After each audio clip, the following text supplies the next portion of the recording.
येवला येथील 60 फुटी रोडवरील प्राचीन श्री पारेश्वर महादेव मंदिरात 15 फेब्रुवारी 2026 रोजी महाशिवरात्र उत्सव अत्यंत भक्तिमय वातावरणात पार पडला. महाशिवरात्री उत्सव सोहळा समितीच्या वतीने आयोजित या कार्यक्रमात दिवसभर धार्मिक कार्यक्रमांची रेलचेल होती. पहाटे रुद्राभिषेक, आरती आणि शिवलीलामृत पठणाने उत्सवाची सुरुवात झाली. सायंकाळी मुख्य सोहळ्यात संकेत भोसले यांचा संदेशस्वराचा निर्मित हा भजनाचा कार्यक्रम रंगला. दीपोत्सव आणि शिवपार्वती विवाह सोहळ्यानंतर भव्य मिरवणूक काढण्यात आली. देव, देश आणि धर्म या त्रिसूत्रीवर आधारित या उत्सवात भारतीय सैन्य दलातील जवानांचा विशेष सन्मान करण्यात आला. या प्रसंगी देशासाठी शहीद झालेल्या जवानांना भावपूर्ण श्रद्धांजली अर्पण करण्यात आली.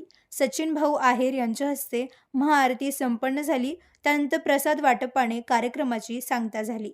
Bureau report, Sachin Wakhare, Yeola.